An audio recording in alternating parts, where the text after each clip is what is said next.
Bueno, bienvenidos. Esta es una entrevista que realizamos en el marco del proyecto Repensando la Seguridad en Colombia, que es adelantada por el Instituto de Ciencia Política Hernán Echavarría Olózaga y la Fundación Konrad Adenauer en Colombia. Hoy contamos con la presencia de dos grandes expertos. Por un lado, el señor Joseph Omire, director ejecutivo del Center for a Secure Free Society, y el señor coronel Jesús Alberto Ruiz Mora, presidente del capítulo colombiano de egresados del William J. Perry Center. Hoy vamos a estar hablando del tema de nuestro segundo taller, que fue los conflictos de cuarta generación, las amenazas híbridas y asimétricas. Así que vamos a estar en una conversación muy amena que esperamos que todo el público disfrute. Sin más preámbulo, bienvenido Joseph, bienvenido Coronel Ruiz. Y pues empecemos por el principio. ¿De qué estamos hablando cuando decimos conflicto de cuarta generación? Bueno, yo creo que primero lo que hay que entender, Alejandro, es que ¿qué es guerra? Se plantea con esa palabra, porque yo creo que el concepto que tiene la mayoría de la población, el público general sobre guerra, es que es un acto que involucra esencialmente las Fuerzas Armadas. O sea, miramos películas de guerra, leemos historias de guerra y de una cierta forma siempre hay la participación de las Fuerzas Armadas. Pero en el concepto de guerra eso no está definido así, ¿no? Para empezar, la guerra en la visión de las grandes estrategias y doctrina de guerra, empezando con Sun Tzu, es que la guerra simplemente es la habilidad de imponer tu voluntad en otro. Y cuando hablamos entre estados y países, es la voluntad política. Y eso no necesariamente tiene que ser con fuerza militar. Si yo puedo imponer mi voluntad en mi vecino y le puedo hacer tomar acciones que yo veo conveniente, eso es el acto de guerra en términos de guerra de cuarta generación. Entonces la guerra se ha ido evolucionando. La guerra es constante, eso es lo que acabamos de definir, pero los métodos de guerra, la forma que se ha ido evolucionando. Entonces las generaciones previas, la primera, segunda y tercera generación de guerra, era definido por un aspecto de la fuerza militar. La cuarta generación de guerra es un cambio de paradigma, porque el centro de gravedad, para usar un término militar, ya no es la fuerza militar, sino la opinión pública o la legitimidad política. Entonces, hoy en día, en las guerras, en los conflictos, hoy en día ya no se ganan con fuerzas armadas, ya no se ganan con quién mató a más soldados del otro país, se gana con ganando o perdiendo la legitimidad política en el escenario. Perfecto. Coronel, usted estuvo en las Fuerzas Armadas. A partir de esa definición que da Joseph de conflicto de cuarta generación y a partir de su explicación sobre la importancia de la gobernanza para la seguridad y el desarrollo, ¿cómo afrontar ese conflicto de cuarta generación desde esa nueva definición de conflicto? Bueno, inicialmente quiero decir y complementar algo que Joseph ha dicho respecto de lo que significa la guerra, y es que en el contexto de las naciones es necesario educar a la población, que es parte fundamental en la guerra. Recordemos la famosa triada de Clausewitz: gobierno, ejército y población.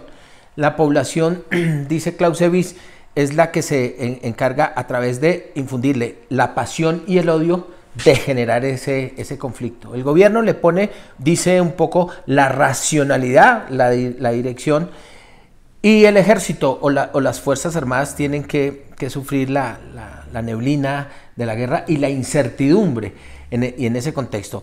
Entonces, en el término de educar a la población para la guerra, es hacerla entender, como efectivamente lo manifiesta Joseph, que la guerra no es solamente la confrontación armada.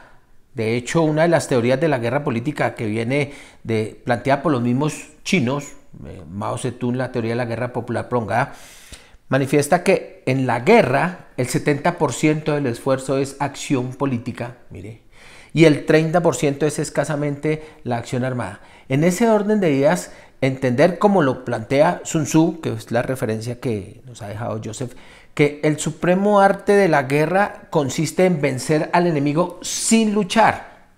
Entonces, cuando uno entiende esa máxima, vencer al enemigo sin luchar, es decir, no importa cómo haya sido la evolución de los medios en la guerra, la lanza, la flecha, la piedra, el fusil, el cañón, el misil, no resulta siendo fundamental, sino la manera como yo puedo vencer a ese enemigo sin, digámoslo así, disparar un solo cartucho. Pero desafortunadamente en estos conflictos modernos, las tendencias y las nuevas narrativas han educado a la población para entender que todo lo que significa guerra es violencia, es acción militar, es confrontación armada, es poder militar, es capacidad. Pero resulta que el poder también tiene varias dimensiones. Y está la dimensión política, está la dimensión económica, está la dimensión psicosocial y por supuesto pues la dimensión armada que hoy en día no juega. Respecto al tema de la gobernanza, ¿cómo se entiende? Ida más allá del concepto que tal vez plantean los europeos un poco y que llega aquí a América Latina y que se confunde la gobernanza con la gobernabilidad.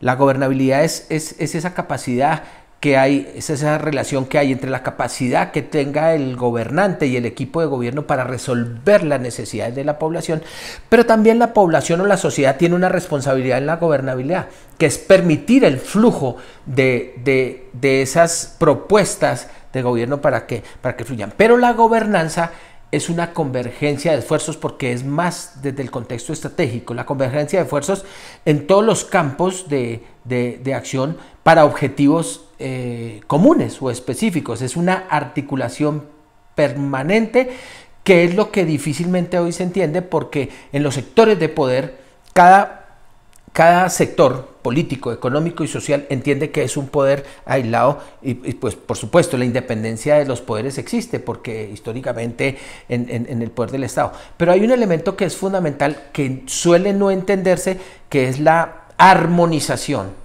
Cada poder tiene su independencia, su autonomía, pero cuando se trata de fines comunes hay que armonizar, que es lo que difícilmente hoy entiende en una sociedad. Entonces, para terminar el remate de la pregunta, si un gobierno establece una dinámica de gobernanza, es decir, de convergencia de esfuerzos para la seguridad y el desarrollo integrados, y voy a remitirme un poco a la máxima o la premisa de las Naciones Unidas que fue planteada en el año 2005 en el informe del secretario general Kofi Annan, no podrá haber desarrollo sin seguridad, no podrá haber seguridad sin desarrollo, y ninguno de los dos podrá darse sin el respeto a los derechos humanos.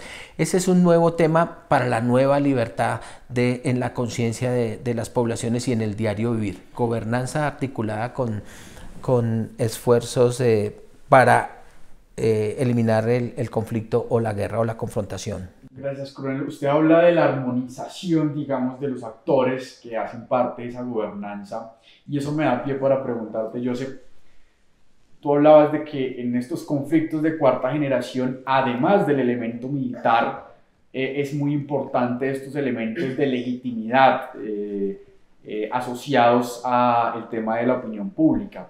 Sin embargo, la pregunta de oro, la capacidad de respuesta de los estados, ¿no?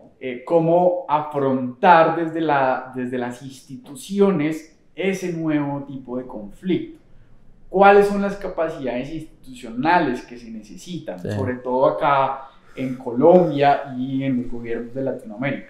Mire, es excelente pregunta. Yo creo que es la pregunta, como dice, de millón, de cómo se responde a este tipo de amenazas asimétricas que vienen no solo vienen de estados, vienen de actores no estatales, vienen de una combinación de fuerzas. Y yo creo que, primero, la parte que hay que entender es dónde residen las instituciones. Porque cuando decimos instituciones, yo creo que para muchos se refieren o se empiezan a pensar de que instituciones gubernamentales. pero las narrativas que defienden la democracia en los diferentes países no solamente se definen por las instituciones gubernamentales, se definen también por las instituciones no gubernamentales, o más específico, la sociedad civil. La sociedad civil tiene un rol muy importante en este tipo de conflictos de cuarta generación, porque son la entidad que puede legitimizar una narrativa de gobierno. En general, creo que en todo país el público y el pueblo es un poco escéptico de lo que dice un gobierno, y me parece saludable. Uno no tiene que confiar todo lo que dice un gobierno, porque el gobierno siempre tiene agendas políticas. Pero la sociedad civil, si es realmente independiente del gobierno, puede hacer un propio estudio y mérito para poder usar y encontrar y usar las narrativas correctas para orientar que el gobierno maneja una narrativa que va a mantener o ganar su legitimidad. Si eres un gobierno y no estás trabajando con la sociedad civil para mantener una narrativa que realmente te va a dar peso en la sociedad, entonces realmente no vas a poder afrontar este tipo de amenaza. Déjame te contrapregunto algo, porque John Stuart Mill, otros autores liberales destacan justamente la importancia de las ideas en ese cambio social, en esa evolución social, para un lado, para el otro, en las sociedades. ¿Cuáles son las ideas, digamos, que están en el conflicto o de quienes impulsan un conflicto asimétrico? ¿Qué ideas en el trasfondo de esos conflictos puede uno encontrar? Bueno, depende del conflicto, ¿no? Y hay conflictos que es sobre terreno, hay conflictos que es sobre diferentes políticas, hay conflictos que son sobre una impresión de que tiene una potencia que podía tener en una región. Pero yo, a tu pregunta, lo que me parece importante resaltar es cómo se lleva las ideas a acción. Y ahí es donde la sociedad otra vez tiene un peso, porque las ideas por sí mismas, que son particularmente elaboradas en universidades o en comunidades académicas, por sí mismo no construyen la narrativa. Plantean premisas, plantean hipótesis, teorías para poder construir narrativas, pero hay otros niveles que hay que trabajar. Hay el nivel, lo que se llama el nivel de política pública, es traducir esas ideas al lenguaje que el ciudadano común puede entenderlo, o los políticos lo pueden utilizar. Y más abajo de ahí hay los activistas que no solamente agarran ideas o políticas, pero hacen de cierta forma campañas que pueden llevar una idea a ser popular dentro de la sociedad o dentro de un aspecto de un país. Entonces, cuando tienes la construcción de las ideas que tiene toda la difusión en la política y en los activistas, en el movimiento de bases, ahí es donde realmente tienes una narrativa sólida que puedes impulsar. Y depende de lo que quieres hacer. O sea, las narrativas, por ejemplo, para usar el caso de Colombia, yo creo que la narrativa que veo por parte de Estados Unidos, la impresión que tenemos es hay una narrativa de que el gobierno de Colombia es un gobierno abusador de derechos humanos. Entonces, hay que estudiar eso. Si eso es cierto y verdad, no es suficiente saber la verdad, porque si tienes los datos, haces un estudio, la defensor del pueblo dice, bueno, no pasó eso, no es suficiente decirlo o demostrarlo, tienes que construir esa narrativa como acabo de explicar, para que eso tenga un eco en la sociedad y estar legitimizado ante el público. Palabra clave, Coronel Ruiz, narrativa. Usted no solamente, como decía anteriormente, ha hecho parte de nuestras gloriosas Fuerzas Armadas, sino que también es un hombre de academia. Ha realizado un doctorado sobre estos estudios en temas de seguridad. Y lo mencionaba en su primera respuesta, que tenemos que educar a la sociedad civil en estos temas. Y la pregunta es esa, ¿cómo lo hacemos? ¿Cuál ha sido esa narrativa sobre la política de seguridad en Colombia? ¿Hemos estado más cerca de una política de Estado o ha dependido esa política de seguridad tanto del clima de opinión como de los gobernantes de turno? Bueno, déjame empezar por retomar el tema que traías con Joseph sobre las ideas. Pienso que el tema de las ideas es el centro de gravedad de la institucionalidad y es absolutamente fundamental porque es digamos, el insumo, la materia prima para la construcción de política pública. Pero, ¿qué fenómeno ha venido sucediendo con la transformación cultural, política, económica basada en narrativas perversas? Que las ideas han pasado a un segundo plano y hoy encontramos es la ideologización de las instituciones, las ideologías dentro de las instituciones. Esto resulta absolutamente gravísimo porque las instituciones, los gobiernos, las organizaciones deben tener un carácter virtuoso. Es decir, el carácter de lo bueno, lo que representa ese Estado tradicional que debe proveerle a la sociedad, a los ciudadanos, toda la solución y ayudar a contribuir a la felicidad de la población de la sociedad. Pero desafortunadamente, cuando viene el cambio de las ideas a las ideologías o a la ideologización, entonces se forma, es un conflicto porque viene la polarización, y ese es un elemento que nos ha hecho, que nos está haciendo absolutamente daño. Hay que iniciar, digo yo, una transformación en el proceso de la educación de la sociedad, porque también esas narrativas equivocadas, perversas y contrarias le han hecho muchísimo daño a la sociedad. Entonces se ha perdido el sentido de lo virtuoso, de lo que tradicionalmente llamamos los conceptos de los principios, de los valores. Se los hicieron a través de un proceso planificado, se lo hicieron perder a la sociedad. Hoy por hoy, nuestros centros de educación, en los colegios, en las universidades, primero que todo los padres dicen la responsabilidad de la educación está en el colegio. Resulta que completamente equivocada, la responsabilidad de la educación está en el hogar, pero es que el sentido de hogar y de familia también fue destruido. Entonces, ¿cómo preparan a las futuras generaciones? Los convierten en una máquina de producción, ¿no? Al contrario, en mi época, cuando fuimos nosotros formados, primero nos formaban como buenos ciudadanos y después como un elemento productivo de la sociedad. Hoy no, el buen ciudadano, la formación como buen ciudadano ya no existe. Entonces los valores, la inversión de los valores nos ha llevado a lo que estamos viendo hoy en día. Lo que era bueno hoy es malo, y los contrasentidos, y lo vemos en todos los contextos, en lo político, por supuesto, y todas aquellas ideologías que incitan a la violencia disfrazada, que incitan a la destrucción de la propiedad, son las que calan en nuestros jóvenes. Pero aquellos principios y aquellos valores que aprendimos se destruyeron. El concepto de patria, familia y sociedad está completamente destruido. Pues entonces tenemos que empezar por revertir y reconstruir, si ese es el la educación en la sociedad, una sociedad orientada nuevamente hacia los valores y a un verdadero sentido de lo que significa vivir en comunidad. Ese proceso hay que hacerlo. No es una responsabilidad del gobierno, no es una responsabilidad de una organización, de una institución, es la responsabilidad de la misma sociedad que haga una retrospección. Y quiero terminar con esto, un aspecto fundamental, que hay que crear unos intereses. Los intereses de una nación tienen que ser consensuados, no impuestos y no sectorizados, porque no los tenemos. En Colombia los intereses nacionales no existen. Cada cual toma los intereses nacionales de acuerdo a su ideología, de acuerdo a su política, a su partido, a su organización, y resulta que una nación así no puede prosperar.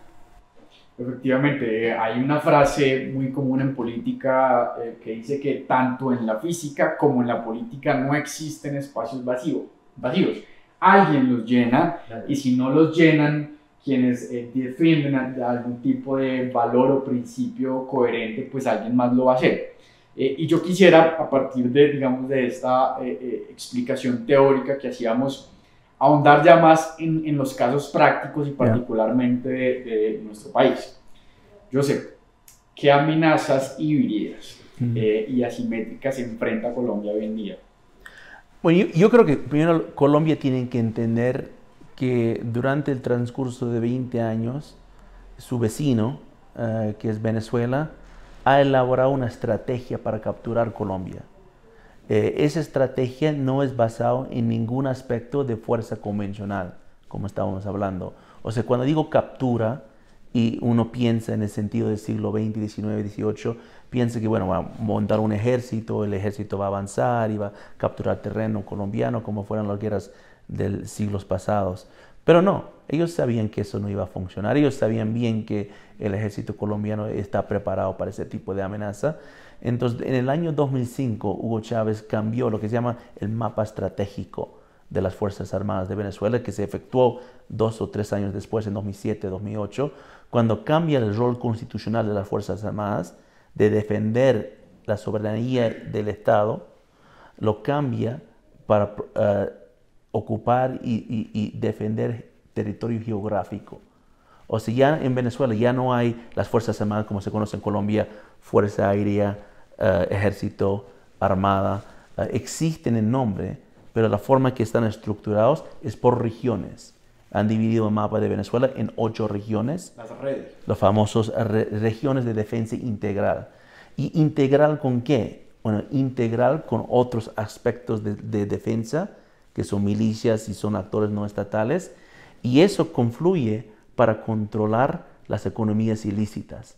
Entonces, ¿por qué Chávez ha hecho este cambio de la estructura de las Fuerzas Armadas en Venezuela?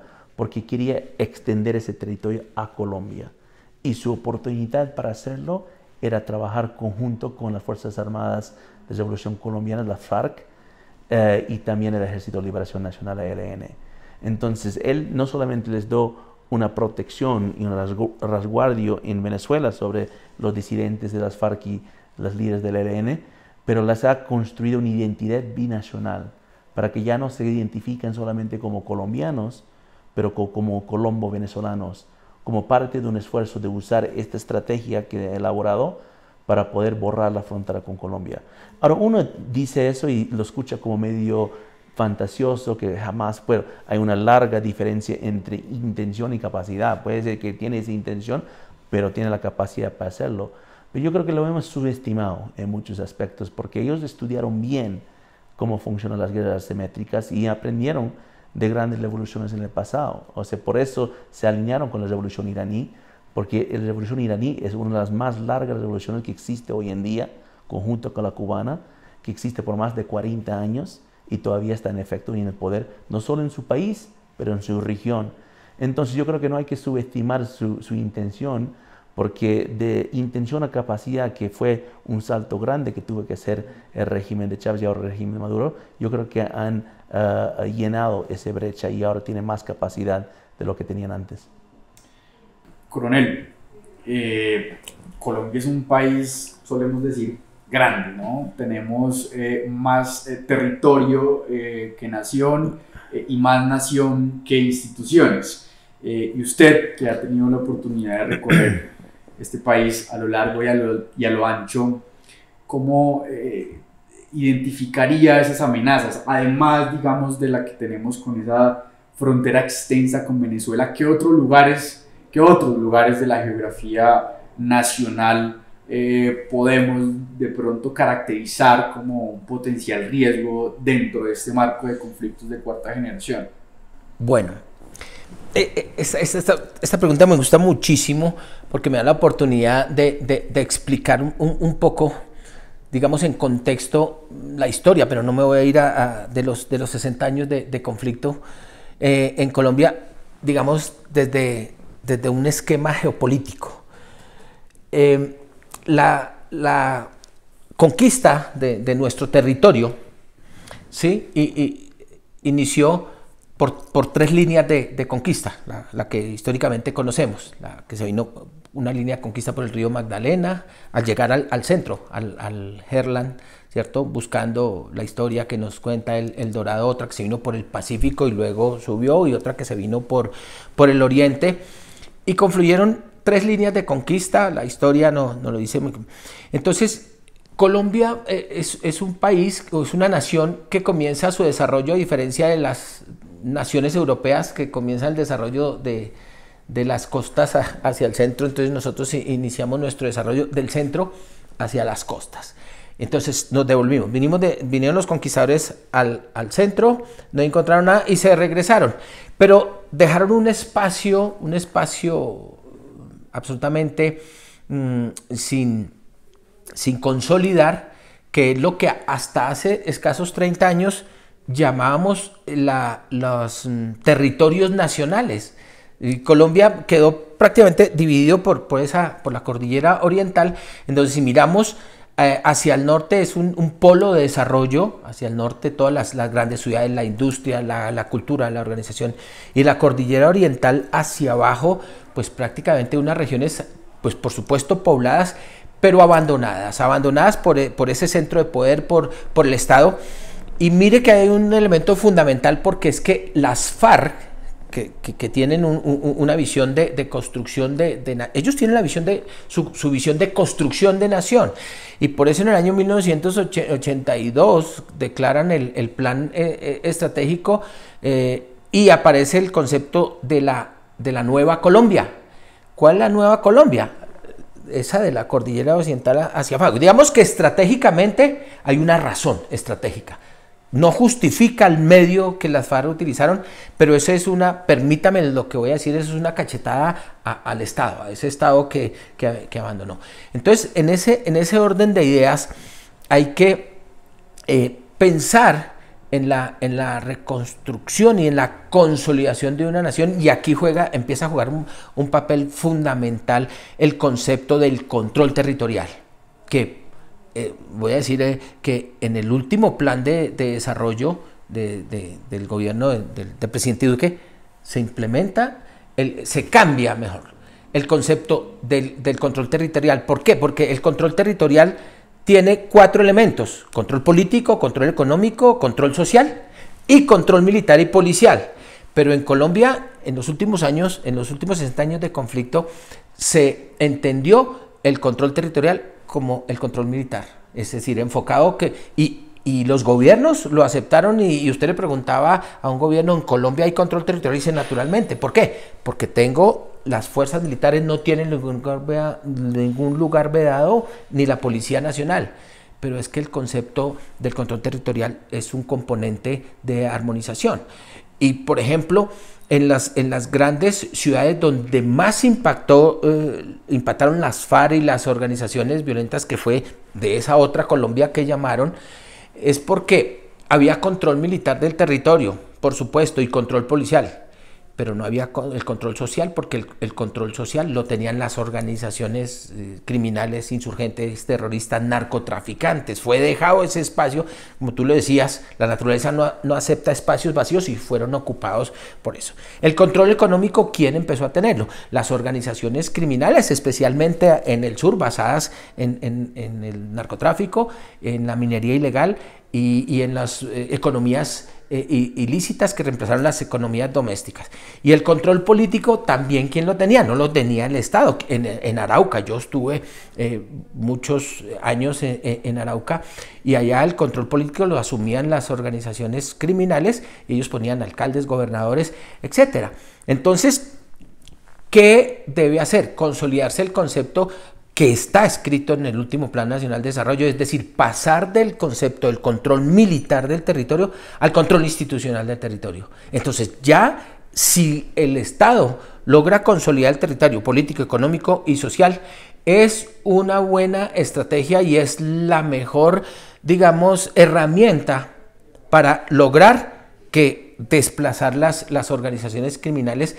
Y termino con el concepto que en geopolítica está jugando un papel en ese momento fundamental, el concepto de las zonas grises, que normalmente es en zonas limítrofes donde no controla un lado y no controla el otro, y en esa burbuja que se forma en esa zona gris, ahí se enquistan las organizaciones criminales. ¿Dónde murió Raúl Reyes?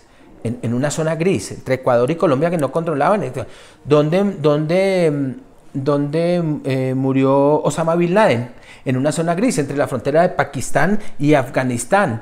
Y donde se está generando, cuando miramos la frontera con Venezuela, donde se generan la mayor cantidad de espacios de zonas grises, las zonas que son controladas por las FARC, por el ELN, y ahí está el espacio híbrido, porque hay Fuerza Armada venezolana, hay Guardia venezolana, hay ELN, y ahí se combina la teoría de Hoffman de la guerra híbrida, en el sentido de que es una guerra con conformada con organizaciones, ejércitos regulares y con la combinación de ejércitos, de guerrillas y organizaciones y grupos criminales.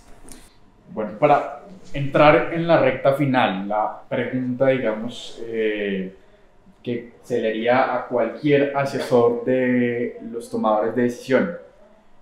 ¿Qué estamos haciendo mal? ¿Qué estamos haciendo bien? ¿Y cuál sería esa recomendación o puntos clave en materia de la estrategia de seguridad y defensa nacional para Colombia, Joseph? Es una buena pregunta. Yo creo que hay 3 áreas que serían como sugerencias para que se pueda mejorar. No solo en Colombia, yo creo que en muchos países en el mundo, especialmente en América Latina, incluso en Estados Unidos. La primera es la parte informática. Yo creo que la evolución de las herramientas de información ha avanzado mucho más rápido del conocimiento del gobierno para poder manejar tanta información. Y por extensión, la desinformación ha llegado a ser una arma muy letal. O sea, yo podría decir que una buena campaña de desinformación puede ser hasta más dañino que un propio misil. Y no importa que si lo puedes corregir o rectificar una narrativa falsa, cuando lanzas esa campaña de desinformación y entra en la conciencia, la psicología de un pueblo, de una sociedad, y que prácticamente el daño está hecho. Entonces yo creo que eso es la primera parte. Hay que entender este nuevo dominio de campo de información, cuáles son las herramientas y el análisis forénsico digital, y entender cómo entran en estas campañas de desinformación. Lo que pasó aquí en Colombia me llamó la atención, no solamente por lo que estaba pasando en las calles, pero lo que estaba pasando en las redes. Había cuentas que yo nunca he visto en mi vida, que estaban surgiendo desde tierras en Asia, en África, en el Medio Oriente, que estaban dando las mismas narrativas que se están impulsando de ciertos sectores de los manifestantes acá en Colombia. Así me hacía la pregunta de qué interés tiene alguien en Bangladesh sobre la manifestación en Colombia. Bueno, lo que tienen es que tienen la habilidad de hacer esta campaña de desinformación. Entonces, es uno. La segunda parte, yo creo que, bueno, ya lo mencioné y creo que lo voy a respaldar un poco más, es, yo creo que tienen que trabajar con la sociedad civil. O sea, tienen que construir una capacidad donde que el gobierno, el Estado, no solamente respalda sobre sus propias instituciones, pero busca cómo colaborar más con la sociedad civil. Yo creo que el sector privado tiene un fuerte impulso en esto, porque el sector privado es mayormente la que financia la sociedad civil, porque gracias a su caridad filantrópica la sociedad civil puede existir bajo ONGs y asociaciones y todo lo que se conoce. Y creo que por último, y esto tal vez es algo un poco más de largo plazo, pero igual creo que hay que tener una visión geopolítica, porque hoy en día el mundo no es solo, o sea, no hay islas, no hay países que trabajan y no importa lo que pasa en el resto del mundo. Hoy en día el mundo está más conectado que nunca, las redes están más transregionales que nunca, y por lo tanto yo creo que cualquier presidente tiene que entender que cuando está enfrentando un conflicto en su país, es más probable que hay otros actores externos que están aprovechando o impulsando ese propio conflicto. Y por lo tanto yo creo que hoy en día los gobernantes de América Latina y en Colombia tienen que decidir cuál es su visión geopolítica del mundo, porque eso es, si no lo definen, como los vacíos dijiste, si no lo definen ellos, alguien lo va a definir por ellos. En su opinión, ¿qué hacemos en lo concreto y en el ahora?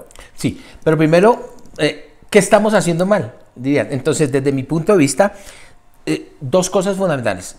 La conducción político-estratégica del Estado. Pero es que hay un factor fundamental. En el inconsciente colectivo de la sociedad se le enseñó que el Estado es el gobierno. Y resulta que el Estado son un cúmulo de instituciones. Miremos el contexto del famoso paro nacional. En el pliego de peticiones del comité organizador del paro, dice peticiones al Estado colombiano. Y uno entiende que el Estado colombiano pues, son por lo menos los 3 fuentes de poder.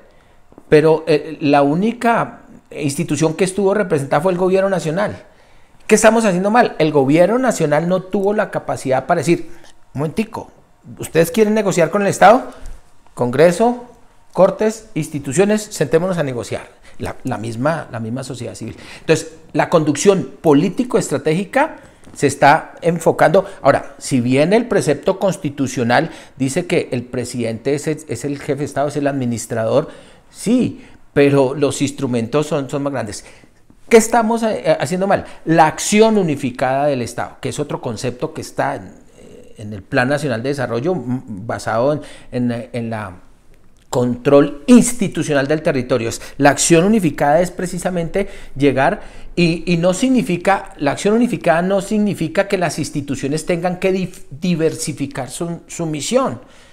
Y ha pasado mucho con las fuerzas militares, entendido, porque muchas veces a donde no llega el Estado, entonces las fuerzas militares, el ejército, la armada, se convierten en esa institución benefactora, entonces mercados, acciones cívico-militares, y eso no está mal, pero en la conciencia de la población de alguna manera resulta siendo un contrasentido y un boomerang para las fuerzas militares. Yo que tuve la oportunidad de estar en muchas zonas del país, entonces el buen soldado tiene la conciencia de ayudar a la población, hace una recolección, entrega un mercado, entonces en una vereda de 100 familias que existen, le puedo suministrar 20 mercados. En vez de ganarme el aprecio de toda la vereda, me gano en contra de los 80 que no les pude solicitar, porque es que ellos entienden que yo soy Estado, o sea, el soldado es Estado.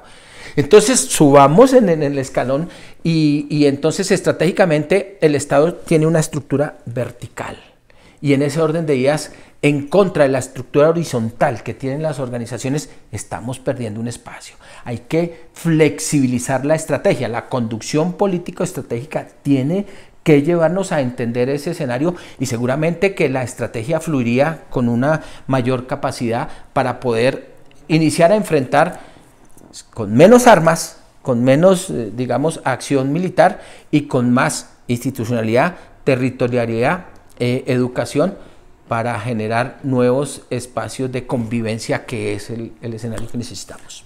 Acción unificada del Estado, palabra clave más las 3 elementos que nos da Joseph.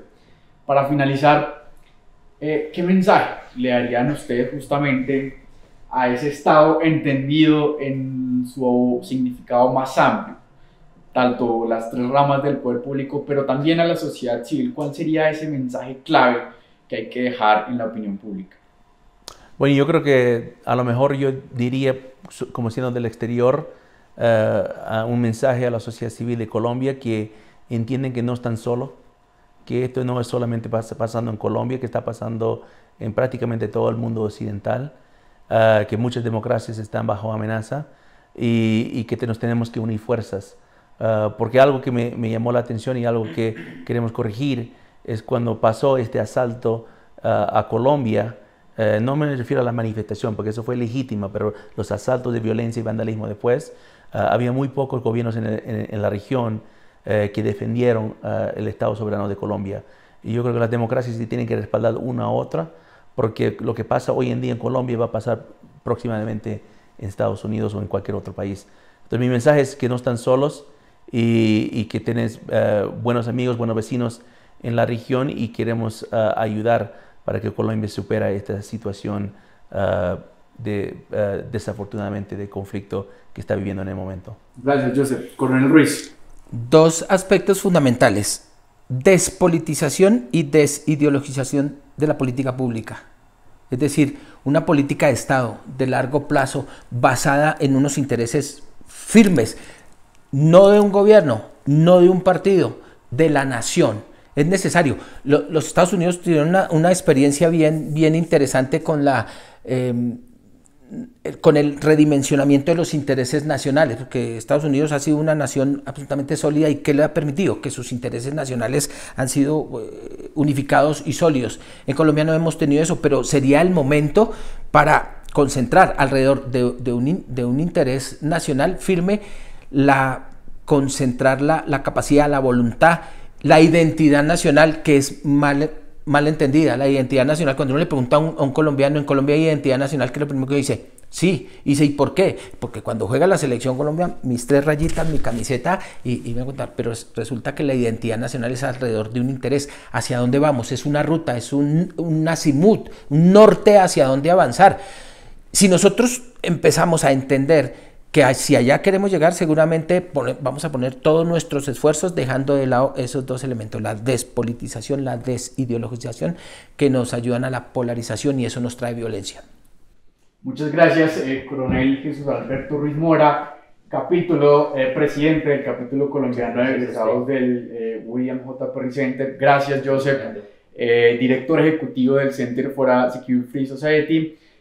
Muchas gracias a todos. Les recordamos, esta es una videoentrevista que realizamos en el marco del proyecto Repensando la Seguridad en Colombia, adelantado por el Instituto de Ciencia Política Hernán Echevarría Olózaga y la Fundación Konrad Adenauer en Colombia. Hemos hablado hoy sobre la importancia que tiene la seguridad como un elemento habilitante del desarrollo y el progreso de Colombia, pero también como un elemento fundamental en la defensa y promoción de la democracia liberal y del libre mercado, objetivos que el ICP ha defendido durante más de 30 años. Muchas gracias.